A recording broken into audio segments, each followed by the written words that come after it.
Le covoiturage, c'est une pratique heureusement de plus en plus courante, notamment pour des raisons d'écologie, mais qui a quelques points négatifs aussi, et si on voit ensemble le positif et le négatif. Le premier positif, on vient de le dire, c'est l'écologie. Effectivement, être moins nombreux à prendre notre voiture, entre guillemets, personnelle ou professionnelle, c'est un vrai gain pour l'écologie, ça c'est sûr. Autre avantage, vraiment intéressant aussi, c'est le coût. Malheureusement en France, on a un énorme réseau ferroviaire qui coûte très cher. Et moi, à titre personnel, j'adore le train, mais ça coûte une fortune, donc ça c'est vraiment dommage.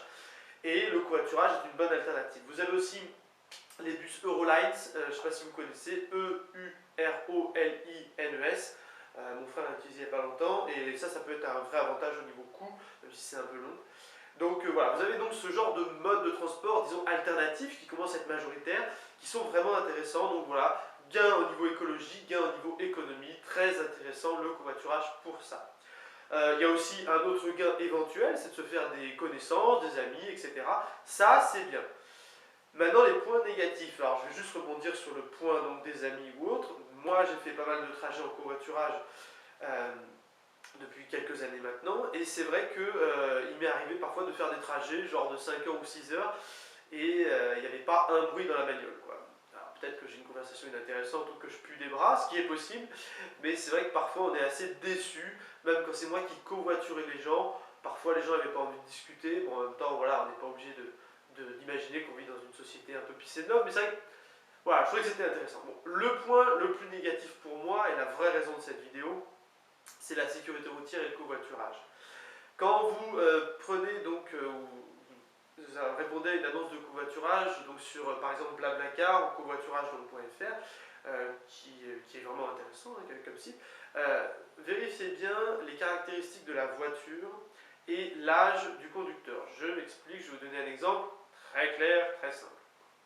Une fois, je faisais donc un trajet Vannes-Bordeaux et j'avais pas de voiture à l'époque, ou j'avais un peu de voiture, je sais plus. Donc je vais sur une annonce, je vois une jeune fille charmante, voilà la photo, machin, 206 rouge, ok, et je fais pas trop attention au nombre de passagers. J'arrive le matin, très tôt, je sais plus, ça devait être 7 heures ou 6 heures, et je vois la 206 rouge arriver, bondée, donc il devait y avoir quoi, donc 5 places en tout. Voilà, donc moi j'ai eu une place qui devait ressembler à ça, quoi. J'étais donc proche de la vitre et tout, et donc voilà, pas génial au niveau encombrement, surcharge, vous voyez ce que je veux dire.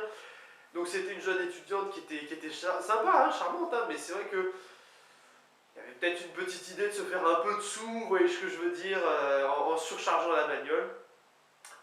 Et ce qui m'a vraiment choqué, c'est en partant de Vannes, il pleuvait des troncs, parce que parfois il pleut en Bretagne, il faut être honnête. Et on était, je crois, à un moment à 110, et elle effectue un dépassement. On était sur une piscine, quoi. Il y avait de l'eau partout. Et là, moi, j'étais accroché comme ça à ma petite fenêtre de 206. Et je me disais dans ma tête, bon, eh bien, je vais mourir dans une 206.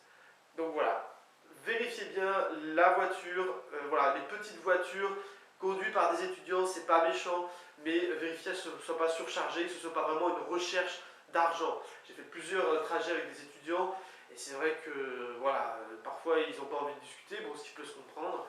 J'ai fait aussi un trajet une fois avec un monsieur qui fumait du cannabis au volant. Ça c'était pas génial. Qu'est-ce que j'ai eu d'autre encore? J'ai eu plein d'expériences. Bon, maintenant, maintenant c'est moi qui suis conducteur, parce que je refuse maintenant qu'on me conduise. Mais c'est vrai que voilà, n'hésitez pas à communiquer avec la personne, pardon, excusez-moi, à beaucoup parler, à lui expliquer, voilà, j'ai eu telle expérience. Ça peut très bien se passer, mais c'est vrai que parfois, à titre très personnel, j'ai été déçu parce que c'est des relations un peu courtes. Et moi, c'est vrai que dans ma nature, j'aime bien discuter avec les gens pour voilà, aller en profondeur, pas éventuellement les revoir et qu'on soit tous heureux, qu'on vit dans une auberge, mais voilà, essayer quand même de créer quelque chose de durable. C'est peut-être mon côté breton, j'en sais rien. Voilà. J'espère que ça vous aidera. Je pense quand même que c'est un bon système, mais à utiliser vraiment avec beaucoup de précautions. Voilà. Kenarenta.